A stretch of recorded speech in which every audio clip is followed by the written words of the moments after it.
Lelaki datang kepada Rasulullah sallallahu alaihi wasallam mengadu tentang kemiskinan yang ia derita.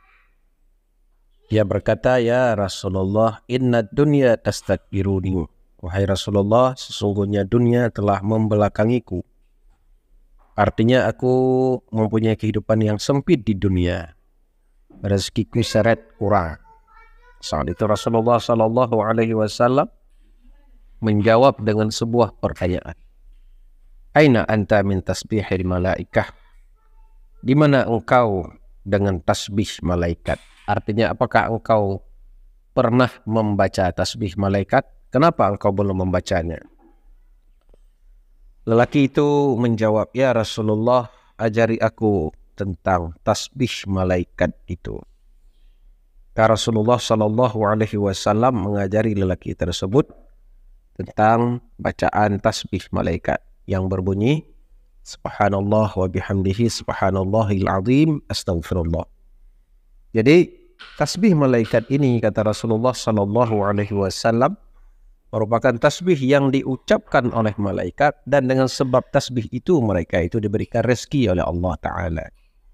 Maka sabda Rasulullah, bagi siapa saja yang membaca tasbih malaikat 100 kali sebelum sholat subuh, maka orang tersebut akan diguyur dengan rezeki yang melimpah ruah. Sehingga lelaki tersebut setelah mendengarkan nasihat Rasulullah dan dia melazimkan diri membaca tasbih malaikat sebelum subuh setiap harinya, beberapa saat kemudian dia datang kepada Rasulullah lalu dia berkata, "Ya Rasulullah, inna dunya tastakbiluni." Wahai Rasulullah, sesungguhnya dunia telah menghadapkan dirinya kepadaku, hatta takunu saghiratan, sehingga dia hina di depanku. Artinya aku telah menguasai dunia, atau dunia itu telah hina, telah tunduk kepadaku. Artinya dia sudah berkecukupan sehingga harta bendanya itu bisa dia berikan kepada jirannya, tetangganya.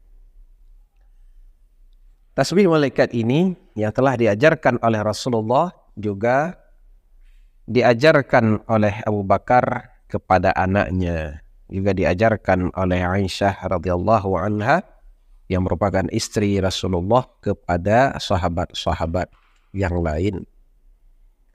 Jadi bagi siapa saja daripada kalangan kaum muslimin dan muslimat yang ingin rezekinya itu lancar, dimudahkan oleh Allah, mari kita memulazamahkan diri dengan membaca tasbih malaikat. Insya Allah rezeki kita akan dimudahkan oleh Allah Subhanahu wa Ta'ala. Selain itu, hal-hal yang membuat rezeki itu mudah adalah memperbanyak istighfar. Kalau bisa digabungkan antara tasbih malaikat dengan istighfar itu. Istighfar membacanya sebanyak mungkin. Rasulullah sallallahu alaihi wasallam yang merupakan seorang rasul yang tidak mempunyai dosa sama sekali, beliau adalah maksum. Beliau membiasakan diri membaca istighfar sehari tidak kurang dari 100 kali. Sehingga Rasulullah sallallahu alaihi wasallam dalam salah satu hadisnya beliau menyatakan bahwa man lazimal istighfar ja'alallahu likulli dhaikin makhraja wa likulli hammin faraja wa razaqahullahu min haitsu la yahtasib. Siapa saja yang melazamahkan dirinya dengan membaca istighfar, maka apabila dia dalam kondisi sempit, maka akan dilapangkan oleh Allah. Jika dia mempunyai masalah, maka masalahnya itu akan diselesaikan oleh Allah. Dan jika rezekinya itu sempit, berkesusahan, maka Allah akan melapangkan rezekinya. Karena itu, mari kita mulazamakan membaca istighfar. Istighfar paling ringan dibacakan astaghfirullah. Artinya adalah aku memohon keampunan kepada Allah Subhanahu wa Ta'ala. Itu lafal istighfar yang paling ringan dan paling mudah. Lebih sempurna daripada demikian yaitu astaghfirullahaladzim.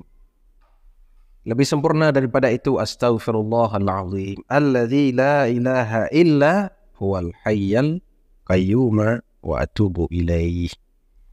Jadi silahkan bagi kita untuk memilih salah satu daripada lafal istighfar yang barusan kita sebutkan tadi. Saudara yang dimuliakan oleh Allah, yang perlu kita ketahui bahwa saat mengucapkan istighfar itu, kita harus menyadari, mengakui, dan harus merenungkan dosa-dosa yang telah kita lakukan, sehingga ucapan kita ketika memohon ampun kepada Allah Subhanahu wa Ta'ala, hati kita juga sadar bahwa kita memang mempunyai dosa kepada Allah Subhanahu wa Ta'ala, sehingga jangan sampai ucapan kita astagfirullah, memohon ampun kepada Allah, tapi pikiran kita kemana-mana jauh sekali daripada ucapan yang sedang kita lafalkan tersebut.